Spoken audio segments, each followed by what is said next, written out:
santri Al Zaitun bisa berzina, melakukan zina apabila ada uang 2 juta, dosanya bisa ditebus.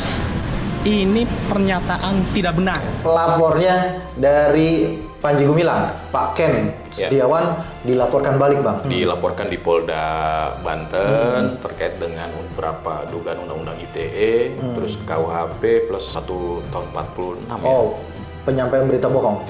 Iya, memang isu yang disampaikan itu adalah bukan terkait dengan laporan beliau ke Mabes, tapi adalah diskusi podcast. Materi apa, Bang, yang dipersoalkan? Ya, beliau menyampaikan kalau boleh berzina asal bayar 2 juta.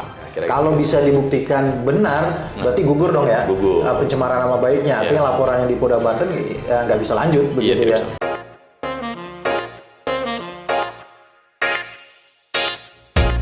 Ini kita beralih ke isu yang tidak kalah menarik ya. Iya. Kalau menurut saya ini sangat luar biasa lah gitu ya. Iya. Pelapornya dari Panji Gumilang, salah satu pelapor dari NII Crisis Center, Pak Ken Setiawan, dilaporkan balik, Bang, oleh wali santri dari Ponpes Al Zaitun.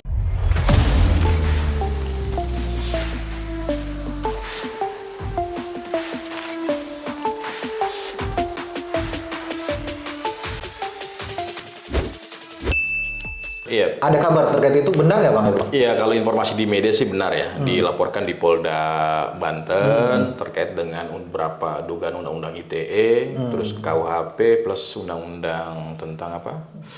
Saya lupa, 1 tahun 46 ya. Oh, penyampaian berita bohong. Satu berita bohong ya, kalau tidak salah ya. Itu artinya itu dijadikan dalam suatu laporan. Iya, memang isu yang disampaikan itu adalah bukan terkait dengan laporan beliau ke Mabes, tapi adalah diskusi podcast. Nah, beliau dengan terlapor dengan salah satu YouTuber lah ya, untuk membongkar Al Zaitun ini, yang menurut pelapor yang adalah wali santri katanya begitu. Tidak benar. Itu tidak benar ya. Kalaupun itu menjadi pembicaraan dan bagi terlapor itu bisa dibuktikan gitu ya berarti laporannya bisa gugur. Nah, terkait dengan pernyataan dari si Pak Ken ya, berarti ya, pelapor itu ya, di media YouTube gitu ya. Artinya bukan terkait dengan dia pelaporan. Nah, kita belum tahu apakah materi yang disampaikan di YouTube itu juga adalah materi yang disampaikan dalam pelaporan. Ya, kalau itu masuk, ya tentunya tidak bisa dilanjutkan terlebih dahulu karena itu harus pembuktian. Pertanyaannya sekarang, materi apa, Bang, yang dipersoalkan? Ya, kalau kita baca dari media sosial dikatakan boleh berzina. Kita mungkin perlu nanti cross check lagi pernyataan. Atau nanti kalau ada videonya kita coba tampilkan. Tampilkan ya. Kita cross check lagi di menit keberapa. Beliau menyampaikan kalau boleh berzina asal bayar 2 juta. Boleh berzina asal bayar 2 juta. 2 juta. Nah, yang jadi pertanyaan, itu pernyataan dari Pak Ken yang dia peroleh mungkin dari fakta-fakta yang dia kumpulkan, atau itu pernyataan Panji Gumilang? Nah, ini yang perlu kita nanti bisa tampilkan ya. Apakah pernyataan beliau berdasarkan pengalamannya, ya, artinya itu memang dia ada di lokasi dan dia mendengar secara langsung pernyataan tersebut, gitu ya. Yang kedua, apakah itu berdasarkan investigasi pengakuan dari para santri atau orang-orang yang berkaitan dengan Al Zaitun, ya. Yang ketiga, apakah itu memang pernyataan langsung dari Panji Gumilang, kira-kira begitu. 3 hal itu yang mungkin perlu kita. Jadi yang saya mau garis bawahi sebenarnya adalah yang dilaporkan itu bukan kaitan dengan atau bisa dikatakan yang dilaporkan itu adalah kaitan dengan pernyataan di YouTube ya, bukan pada saat dia membuat laporan. Artinya bukan terkait dengan dia membuat laporan, tetapi ada pernyataan dari si pelapor ini di YouTube terkait dengan konten tadi gitu ya, Bang. Memang ya kita harus berhati-hati ya dalam menyampaikan, termasuk kita dalam hal ini. Ya. Kita juga tidak berani menyatakan itu suatu salah, benar dan seterusnya sebelum ada putusan pengadilan tentunya. Kita masih menggunakan bahasa diduga gitu ya. Kecuali memang itu sebuah fakta, ya sebuah fakta dan itu sudah kebenaran yang sudah menjadi hal yang umum gitu ya.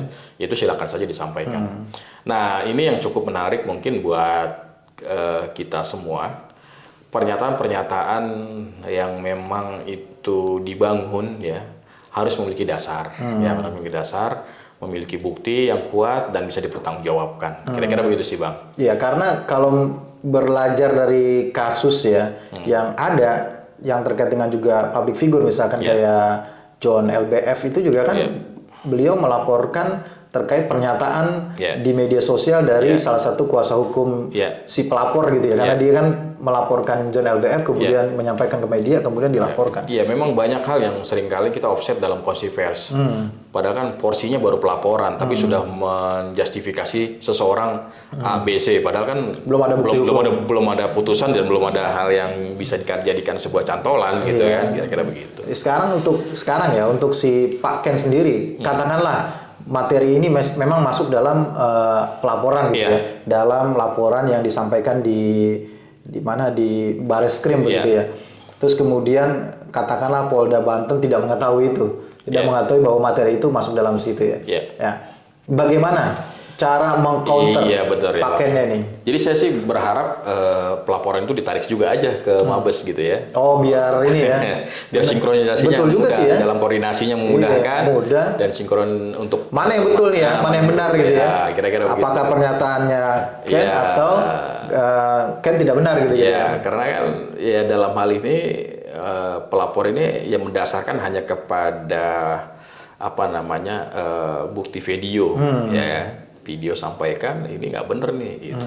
Iya kan, kalau pencemaran nama baik, kemudian tadi pemberitahuan bohong, intinya kan sebenarnya ada informasi yang disampaikan tidak benar gitu.